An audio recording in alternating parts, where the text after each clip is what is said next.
वेङ्कटेशं प्रसीद प्रसीद प्रियं वेङ्कटेशं प्रयच्छ प्रयच्छ विना वेङ्कटेशं ननाथो ननाथ सदा वेङ्कटेशं स्मरामि स्मरामि हरे वेङ्कटेशं प्रसीद प्रसीद प्रियं वेङ्कटेशं प्रयच्छ प्रयच्छ ಆತ್ಮೀಯ ವೀಕ್ಷಕರಿಗೆ ಚಿಂತನಾ ಕಾರ್ಯಕ್ರಮದಲ್ಲಿ ಸ್ವಾಗತ. ಚಿಂತನೆಯಲ್ಲಿ ದಾನದ ಪ್ರಯೋಜನಗಳನ್ನು ಕೇಳ್ತಾ ಬಂದಿದ್ದೇವೆ. ಕೆಲವು ಸಲ ನಾವು ದಾನವನ್ನು ಮಾಡಬೇಕು ಅಂತ ಅಂದ್ಕೊಳ್ತೀವಿ ಅಥವಾ ಇಂಥ ದಾನವನ್ನು ಮಾಡ್ತೀವಿ ಅಂತಲೂ ಹೇಳಿರ್ತೀವಿ. ಆ ದಾನವನ್ನು ನಾವು ಮಾಡದೇ ಇದ್ದರೆ ಏನು ದೋಷ ಅಂತಿರೋದನ್ನು ಮಹಾಭಾರತ ನಮಗೆ ಹೇಳ್ತಾ ಇದೆ. ಪ್ರತಿಶ್ರುತ್ಯ ಅದಾನಿ, ಇಂಥದ್ದನ್ನು ದಾನ ಮಾಡ್ತೇನೆ ಅಂತ ಪ್ರತಿಜ್ಞಾ ಮಾಡಿ ಮಾತು ಕೊಟ್ಟು ನಾವು ಅವನಿಗೆ ದಾನವನ್ನು ಮಾಡದೇ ಇದ್ದರೆ ಏನು ದೋಷವಾಗ್ತದೆ. ಅದಕ್ಕಲ್ಲೇ ಕನಕದಾಸರು ಹೇಳ್ತಾರೆ, ಹುಸಿಯಾಡದಲೆ ಭಾಷೆ ನಡೆಸಲೇಬೇಕು, ಏನು ಇಲ್ಲದ 2 ದಿನದ ಸಂಸಾರ, ಜ್ಞಾನದಲ್ಲಿ ದಾನ ಧರ್ಮವ ಮಾಡಿ ರಯ್ಯ, ಏನು ಇಲ್ಲದ 2 ದಿನದ ಸಂಸಾರ. ನೋಡ್ರಿ, ಹುಸಿಯಾಡದಲೆ ಭಾಷೆ ನಡೆಸಲೇಬೇಕು. ನಾನು ಇಂಥದ್ದು ಕೊಡ್ತೀನಿ ಅಂತಲ್ಲಿಕ್ಕೆ ಹೋಗಬೇಡ್ರಿ.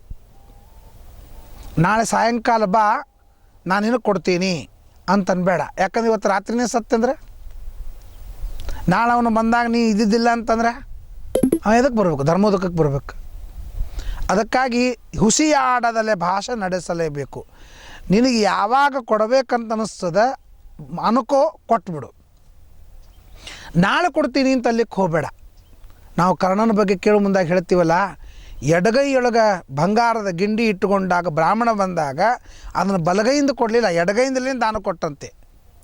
ಯಾಕೆ ಎಡಗೈಯಿಂದ ದಾನ ಕೊಟ್ಟು ಅಂತ ಕೇಳಿದರೆ ಅವನಂದ ಎಡಗೈಯಿಂದ ಬಲಗೈಗೆ ಬರುವುದ್ರೊಳಗಾಗೇ ಕೊಡಬಾರ್ದು ಅಂತ ಬುದ್ಧಿ ಬಂದರೆ ಏನು ಮಾಡೋದು, ಅದಕ್ಕೆ ಯಾವಾಗ ಕೊಡಬೇಕು ಅಂತ ಮನಸ್ಸು ಬಂತು, ಕೊಟ್ಟುಬಿಟ್ಟೆ ಅಂಥೇಳಿ ಅವನಿಗೆ ದಾನಶೂರ ಕರ್ಣ ಅಂತ ಬಂತು.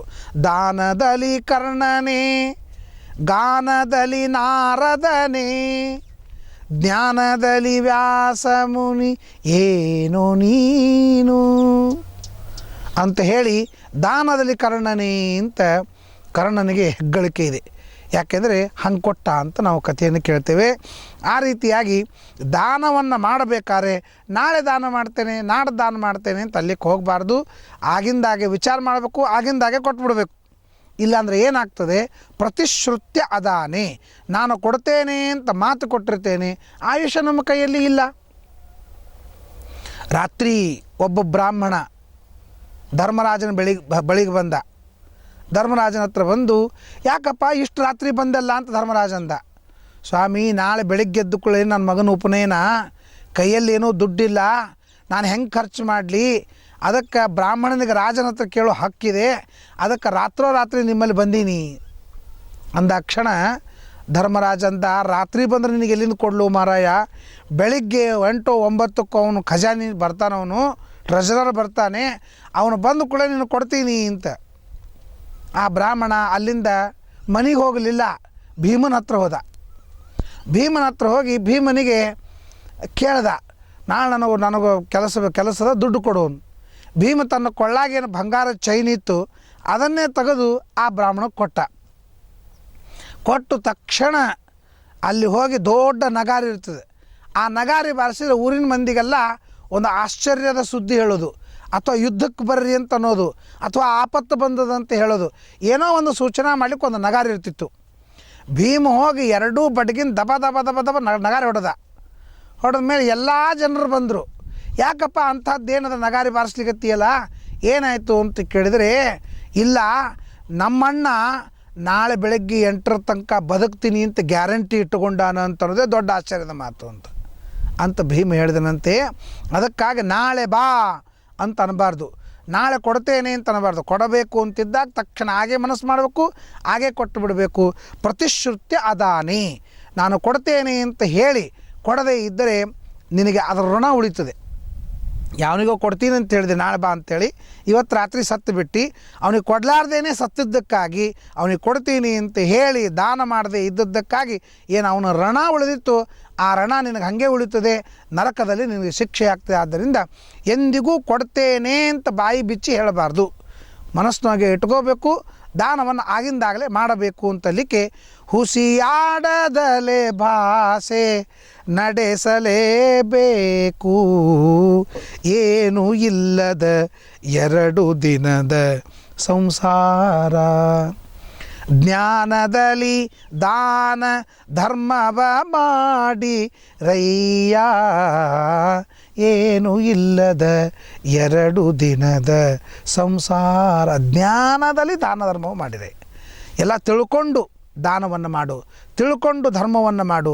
ಯಾಕೆಂದರೆ ನಾನೇನೋ ಮುಗ್ಧನಾಗಿ ನಾಳೆ ಬಾಪ ಅವಶ್ಯ ಕೊಡ್ತೀನಿ ಅಂತಂತೇನೆ, ಅದು ಶಾಸ್ತ್ರ ಹೇಳ್ತಾ ಇದೆ ನಾಳೆ ಕೊಡ್ತೇನೆ ಅಂತಂದು ರಾತ್ರಿ ಸತ್ತಿ ಅವನ ಋಣ ನಿನಗೆ ಉಳಿತದೆ. ಹುಸಿ ಆಡಬೇಡ, ಮಾತು ಕೊಡೋದಾಗಿದ್ದು ಆಗಿಂದಾಗೆ ಕೊಟ್ಟು ಮುಗಿಸ್ಬಿಡು. ಹುಸಿ ಆಡದಲ್ಲೇ ಭಾಷೆ ನಡೆಸಲೇಬೇಕು ಅಂತ ಹೇಳ್ತಾ. ಆದ್ದರಿಂದ ಈ ದೋಷ ದೊಡ್ಡದು. ದಾನವನ್ನು ಮಾಡಬೇಕಾದರೆ ಮುಂದೆ ಮಾತು ಕೊಡಬಾರದು. ಮಾತು ಕೊಟ್ಟು ದಾನ ಮಾಡದೇ ಇದ್ದರೆ ಏನಾಗ್ತದೆ ಅಂತಲಿಕ್ಕೆ ಮಹಾಭಾರತ ಹೇಳ್ತದೆ. ಒಂದು ನರಿ, ಇನ್ನೊಂದು ಕಪಿ. ಮತ್ತು ನರಿ ಮತ್ತು ಕಪಿಗಳು ಒಂದು ಸ್ಮಶಾನದೊಳಗಿದ್ದು ಅಂತ. ಸ್ಮಶಾನದೊಳಗಿದ್ದಾಗ ಆ ಗಿಡದೊಳಗೆ ಕಪಿ ಇತ್ತಂತೆ. ಆ ನರಿಗೆ ಕಪಿ ಕೇಳ್ತಂತೆ, ನರಿ ಸ್ಮಶಾನದೊಳಗೆ ಯಾಕೆ ಬಂದಿಯಪ್ಪ? ಯಾವ ಜನ್ಮದ ಪಾಪದ ಫಲ ಇದು? ಯಾವ ಜನ್ಮದ ಏನು ಮಾಡಿದ್ದಕ್ಕೆ ಸ್ಮಶಾನದೊಳಗೆ ನರಿಯಾಗಿ ಹುಟ್ಟಿದಿ ಅಂತ ಕೇಳಿದಾಗ ಆ ನರಿ ಹೇಳ್ತಂತೆ, ನಾನು ಜನ್ಮಾಂತರದೊಳಗೆ ಇಂಥ ಬ್ರಾಹ್ಮಣನಿಗೆ ದಾನ ಕೊಡಬೇಕು ಅಂತ ನಾನು ಕೊಡ್ತೀನಿ ಅಂತ ಹೇಳಿದೆ. ಆ ಸಮಯ ಬರೋದ್ರೊಳಗೆ ನಾನು ಸತ್ತು ಬಿಟ್ಟೆ. ಸತ್ತು ಬಿಟ್ಟಾಕ್ಷಣ ಆ ಋಣ ಏನು ಉಳಿದಿತ್ತು ಅದರ ಪಾಪದ ಪ್ರಭಾವದಿಂದ ಸ್ಮಶಾನದೊಳಗೆ ನಾನು ನರಿಯಾಗಿ ಹುಟ್ಟಿನ ನೋಡಪ್ಪ. ಅಲ್ಲಿ ಬಂದು ಸ್ಮಶಾನದೊಳಗೇನು ಶವ ಸುಟ್ಟು ಒಗೆದಿರ್ತಾರೆ. ಆವ ಶವ ಸುಟ್ಟು ಒಗೆದಂಥ ಏನು ಅಲ್ಲಲ್ಲಿ ಎಲುವು ನಾವಂಸ ರಕ್ತ ಬಿದ್ದಿರ್ತದೆ, ಅದನ್ನು ತಿನ್ನೋ ದುರ್ದೈವ ನನಗೆ ಬಂತು ನೋಡಪ್ಪ. ಅದಕ್ಕೆ ನಾನು ಜನ್ಮಾಂತರವಾಗಿ ಈ ಪಾಪ ಮಾಡೀನಿ ಅಂತ ನರಿ ಹೇಳ್ತಂತೆ. ಹಾಗಾದ್ರೆ ಇದರಿಂದ ಏನು ಗೊತ್ತಾಯಿತು ಅಂತಂದರೆ, ನಾವು ದಾನ ಕೊಡ್ತೇನೆ ಅಂತ ಹೇಳಿ ಕೊಡಲಿಲ್ಲ ಅಂತಂದರೆ ನಾವು ಜನ್ಮಾಂತರದೊಳಗೆ ಸ್ಮಶಾನದೊಳಗೆ ನರಿಯಾಗಿ ಹುಟ್ಟಿ ಮಾಂಸ ಎಲುವನ್ನು ತಿನ್ನತಕ್ಕಂಥ ಪ್ರಸಂಗ ನಮಗೆ ಬರ್ತದೆ ಅಂತ ಅನ್ನೋದನ್ನು ಹೇಳ್ತಾರೆ. ಆಗ ನರಿ ಮಂಗ್ಯಕ್ಕೆ ಕೇಳ್ತಂತೆ, ಅಪ್ಪ ನೀ ಇಲ್ಲಿ ಸ್ಮಶಾನದೊಳಗೆ ಗಿಡದೊಳಗೆ ಓಡಾಡ್ಬೇಕಾದ್ರೆ ನೀ ಮಂಗ್ಯ ಆಗ್ಬೇಕಾದ್ರೆ ನೀ ಏನು ಪಾಪ ಮಾಡಿದಿ ಅಂತ ನರಿ ಕೇಳ್ತಂತೆ. ಅದು ಹೇಳ್ತಂತೆ, ನಾನು ಇವೆಲ್ಲ ಏನು ಮಾಡಿಲ್ಲ. ಒಬ್ಬ ಬ್ರಾಹ್ಮಣಗೆ ಒಂದು ಹಣ್ಣು ದಾನ ಮಾಡಿದ್ರು. ಆ ಹಣ್ಣು ದಾನ ಮಾಡಿದಾಗ ಅವನಿಗೆ ಹೇಳಲಾರ್ದೇನೆ ಆ ಹಣ್ಣನ್ನು ನಾನು ತಿಂದು ಬಿಟ್ಟದ್ದಕ್ಕಾಗಿ ಸ್ಮಶಾನದೊಳಗೆ ನಾನು ಕಪಿಯಾಗಿ ಹುಟ್ಟಿದ್ದೇನೆ ಅಂತಂತಾರೆ. ನಾನು ದಾನವನ್ನು ಮಾಡೋದು ಒಂದು, ದಾನ ಮಾಡಿದ ಮೇಲೆ ಆ ದಾನ ಅವ್ರದ್ದಾಯಿತು. ನಾನೇ ಹಣ್ಣು ತಂದಿರಬಹುದು, ನಾನೇ ದಾನ ಮಾಡಿರಬಹುದು. ಆದರೆ ಒಂದು ಸಲ ತುಭ್ಯಮಹಂ ಸಂಪ್ರದದೆ ಇದನ್ನ ಮಮ ಅಂತ ಅಸ್ಮೈ ಗೋತ್ರಾಯ ಬ್ರಾಹ್ಮಣಾಯ ನಾಮನೆ ಇದಂ ದಾನಂ ಸದಕ್ಷಿಣಾಕಂ ಸೋಪಸ್ಕರಂ ಸತಾಂಬೂಲಂ ತುಭ್ಯಮಹಂ ಸಂಪ್ರದದೆ ಇದನ್ನ ಮಮ ಅಂತ ಹೇಳಿ ಬ್ರಾಹ್ಮಣನಿಗೆ ದಾನವನ್ನು ಮಾಡಿದ ಮೇಲೆ ಪುನಃ ಆ ಹಣ್ಣನ್ನು ಅಥವಾ ಮತ್ತೊಂದನ್ನು ನಾನು ತಿಂದು ಬಿಟ್ಟೆ ಅಂದರೆ ಅದು ಕಳ್ಳತನವಾಗ್ತದೆ. ಕಳ್ಳತನ ಅಂದ್ರೇನು? ನಂದು ಅಲ್ಲದೇ ಇದ್ದದ್ದನ್ನು ನಂದು ಅಂತ ಮಾಡ್ಕೊಳ್ಳೋದಕ್ಕೆ ಕಳ್ಳತನ ಅಂತಂತಾರೆ. ಹಾಗಾದ್ರೆ ನಾನು ಹಣ್ಣನ್ನು ಇನ್ನೊಬ್ಬರಿಗೆ ದಾನ ಮಾಡಿದಾಗ ಅದು ನಂದಲ್ಲ ಅಂತಾಯಿತು. ಪುನಃ ಅದನ್ನು ನಾನು ತೆಗೆದುಕೊಂಡೆ ಅಂದರೆ ಅದು ಕಳ್ಳತನ ಅಂತಾಗ್ತದೆ. ಅದಕ್ಕೆ ಜನ್ಮಾಂತರದೊಳಗೆ ಬ್ರಾಹ್ಮಣರಿಗೆ ದಾನ ಮಾಡಿದ್ದನ್ನು ಅವ್ರಿಗೆ ಹೇಳಲಾರ್ದೇನೆ ಆ ಹಣ್ಣನ್ನು ನಾನು ತಿಂದಿದ್ದಕ್ಕಾಗಿ ಫಲಾನಿ ಅಚೂಚುರಂ, ಬ್ರಾಹ್ಮಣರ ಫಲವನ್ನು ನಾನು ತಿಂದದ್ದಕ್ಕಾಗಿ ನಾನು ಸ್ಮಶಾನದಲ್ಲಿ ಕಪಿಯಾಗಿದ್ದೇನೆ ಅಂತ ಅದು ಹೇಳ್ತಂತೆ. ಅದಕ್ಕಾಗಿ ದಾನವನ್ನು ಮಾಡಬೇಕಾದರೆ ದಾನವನ್ನು ತಿಳಿದುಕೊಂಡು ಮಾಡಬೇಕು. ತಿಳಿದುಕೊಳ್ಳಲಾರ್ದೇನೆ ದಾನವನ್ನು ಮಾಡಲಿಕ್ಕಿಲ್ಲ. ಯಾವ ದಾನದಿಂದ ಏನು ಫಲ ಇದೆ ಅಂತ ಅದನ್ನು ತಿಳ್ಕೊಳ್ಬೇಕು. ನಾವು ಈ ಚಿಂತನೆಯಲ್ಲಿ ತಿಳ್ಕೊಳ್ತಾ ಇದ್ವಿ. ಛತ್ರಿ ದಾನ ಮಾಡಿದರೆ, ಚಪ್ಪಲಿ ದಾನ ಮಾಡಿದರೆ, ವಸ್ತು ದಾನ ಮಾಡಿದರೆ, ಜಲದಾನ ಮಾಡಿದರೆ, ಭೂದಾನ ಮಾಡಿದರೆ, ಗೃಹದಾನ ಮಾಡಿದರೆ, ಅಲಂಕಾರ ಭೂಷಣಗಳ ದಾನ ಮಾಡಿದರೆ, ಯಾವ್ಯಾವ ಹಣ್ಣುಗಳನ್ನು ಯಾವ್ಯಾವ ನಕ್ಷತ್ರದಲ್ಲಿ ಏನೇನು ದಾನ ಮಾಡಿದರೆ ಯಾವ ಫಲವು ನಮಗೆ ಬರ್ತದೆ ಅಂತನೋ ವಿಚಾರವನ್ನು ನಾವು ಈ ಚಿಂತನಾ ಕಾರ್ಯಕ್ರಮದಲ್ಲಿ ಅವಶ್ಯವಾಗಿ ತಿಳಿದುಕೊಳ್ಳೋಣ. ಅಷ್ಟೇ ಅಲ್ಲದೆ ಯಾವ ದಾನವನ್ನು ಮಾಡಿದ್ದಕ್ಕೆ ಜನ್ಮಾಂತರದೊಳಗೆ ನಮಗೇನು ಆಗ್ತದೆ, ಯಾವ ಪಾಪವನ್ನು ಮಾಡಿದ್ದಕ್ಕೆ ಜನ್ಮಾಂತರದೊಳಗೆ ನಮಗೇನು ಪಾಪ ಬರ್ತದೆ, ಆ ಎಲ್ಲ ವಿಚಾರಗಳನ್ನು ನಾವು ಚಿಂತನೆಯಲ್ಲಿ ಮುಂದೆ ತಿಳಿತಾ ಬರ್ತಾ ಇದ್ದೇವೆ. ಆ ರೀತಿಯಾಗಿ ವಾನರ ಮತ್ತು ನರಿ ಇವುಗಳ ಮುಖಾಂತರವಾಗಿ ನಮಗೆ ಈ ಮಾತನ್ನು ಮಹಾಭಾರತ ತಿಳಿಸ್ತಾ ಇದೆ. ಈಗ ನಮ್ಮ ಕಡೆಯೆಲ್ಲ ಉತ್ತರ ಕರ್ನಾಟಕದ ಕಡೆ ದಾನ ಮಾಡ್ತಾರೆ. ಈ ಮರದ ಬಾಗಣೋ ಯಾವುದೋ ದಾನ ಮಾಡ್ತಾರೆ. ಆ ಮರದ ಬಾಗಣ ದಾನ ಮಾಡೋ ಮುಂದಾಗ ಒಂದೇ ಎಲೆ ಅಡಿಕೆ ಕೊಡ್ತಾರೆ. 10 ಮಂದಿಗೆ ದಾನ, ಒಂದೇ ಎಲೆ ಅಡಿಕೆ. ಆ ಎಲೆ ಅಡಿಕೆ ದಾನ ಮಾಡಿದ ಮೇಲೆ ಅವರು ಸೀರೆ ಧೋತ್ರ ಚೀಲೊಳಗೆ ಇಟ್ಕೊಳ್ಳೋದ್ರೊಳಗಾಗಿ ಆ ಎಲೆ ಅಡಿಕೆ ಮತ್ತೆ ತೊಗೋತಾರೆ. ಆ ಎಲೆ ಅಡಿಕೆ ತೆಗೆದುಕೊಂಡು ಆ ಸೀರೆ ಧೋತ್ರನ ಆ ಎಲೆ ಅಡಿಕೆ ಜೊತೆಗೆ ಇನ್ನೊಬ್ರಿಗೆ ಕೊಡ್ತಾರೆ. ಅವರು ತೆಗೆದುಕೊಂಡು ಮುಂದಾಗ ಮತ್ತು ಅದೇ ಎಲೆ ಅಡಿಕೆ ತೊಗೊಂಡು ಇನ್ನೊಬ್ರಿಗೆ ಕೊಡ್ತಾರೆ. ಅಂದ್ರೆ ನೋಡಿರಿ, 10 in 1, 2 in 1 ಅಲ್ಲ, 10 in 1 ಅಂದರೆ ಒಂದು 10 ಮಂದಿಗೆ ಒಂದೇ ಎಲೆ ಅಡಿಕೆ ಮೇಲೆ ಕೊಡ್ತೀವಿ. ಯಾಕ್ರಿ? ಕಾಸ್ಟ್ಲಿ ಧೋತ್ರ ತಂದ್ರಿ, ಕಾಸ್ಟ್ಲಿ ಸೀರೆ ತಂದ್ರಿ, ಒಂದು 5 ರೂಪಾಯಿ 10 ರೂಪಾಯಿದ್ದು ಎಲೆ ಅಡಿಕೆ ತಂದು ಎಲ್ಲರಿಗೂ ಪ್ರತ್ಯೇಕವಾಗಿ ಎಲೆ ಅಡಿಕೆ ಕೊಡ್ಲಿಕ್ಕೆ ಬರೋಂಗಿಲ್ಲ, ನಮ್ಮಲ್ಲಿ ಕೊಡೋಂಗಿಲ್ಲ. ಅದನ್ನು ಇಸ್ಕೊಂಡು ಕೊಟ್ಟು ಮತ್ತೆ ಇಸ್ಕೊಳ್ತಾರೆ. ಎಂದಿಗೂ ಇಸ್ಕೊಳ್ಬಾರ್ದು. ಅದಕ್ಕೆ ಪ್ರತಿಶ್ರುತ್ಯ ಅದಾನೆ. ಅದನ್ನು ತೆಗೆದುಕೊಂಡ್ರೆ ತಪ್ಪಾಗ್ತದೆ, ಅದು ಕಳ್ಳತನ ಆಗ್ತದೆ. ಜನ್ಮಾಂತರದೊಳಗೆ ಸ್ಮಶಾನದಲ್ಲಿ ಮಂಗೆ ಆಗಿ ವಾನರರಾಗಿ ಹುಟ್ಟುತ್ತಾರೆ ಅಂತ ಅನ್ನೋದಕ್ಕಾಗಿ ಆ ಕೆಲಸವನ್ನು ಎಂದಿಗೂ ಮಾಡಬಾರದು ಅಂತ ಹೇಳ್ತಾರೆ. ಒಂದು ಸಲ ಮಾರ್ಕಂಡೇಯ ಋಷಿಗಳು ಒಂದು ಆಶ್ರಮದಲ್ಲಿ ಇದ್ದಾರೆ. ನಾರದಾದಿ ಋಷಿಗಳೆಲ್ಲ ಮಾರ್ಕಂಡೇಯ ಋಷಿಗಳ ಹತ್ರ ಬಂದಿದ್ದಾರೆ. ಆಗ ಮಾರ್ಕಂಡೇಯರು ನಾರದಾದಿಗಳಿಗೆ ಪ್ರಶ್ನೆಯನ್ನು ಮಾಡ್ತಾರೆ. ಮಂತ್ರಹೀನಂ ಅವಜ್ಞಾತಂ, ನಾವು ದಾನವನ್ನು ಮಾಡಬೇಕಾದ್ರೆ ತಗೊಳ್ರಿ ಅಂತ ಹೇಳಿಬಿಡ್ತೀವಿ. ತಪ್ಪು. ಮಂತ್ರಹೀನಂ, ನಾವು ಆ ದಾನವನ್ನು ಮಾಡಬೇಕಾದ್ರೆ ಮಂತ್ರವನ್ನು ಹೇಳಬೇಕು. ನಾವು ಯಾರಿಗೆ ದಾನ ಮಾಡ್ತಾ ಇದ್ದೇವೆ ಅವರ ಪೂಜೆ ಮಾಡಬೇಕು. ಏನನ್ನು ದಾನ ಮಾಡ್ತಾ ಇದ್ದೇವೆ ಆ ವಸ್ತುವಿನ ಪೂಜೆ ಮಾಡಬೇಕು. ಎರಡೂ ಪೂಜೆಯನ್ನು ಮಾಡಿ ಮಂತ್ರವನ್ನು ಹೇಳ್ತಾ ನಾವು ಬ್ರಾಹ್ಮಣರಿಗೆ ದಾನವನ್ನು ಮಾಡಬೇಕಂತೆ. ಅಂದರೆ ಭಿಕ್ಷುಕರು ಬಂದಾಗ ವಾಮನ ರೂಪದಿಂದ ಭಗವಂತ ಬಂದಿದ್ದಾನೆ, ಅವನಿಗೆ ನಾನು ಅನ್ನದಾನ ಮಾಡ್ತಾ ಇದ್ದೇನೆ ಅಂತ ಅನುಸಂಧಾನ ಮಾಡಬೇಕಂತೆ.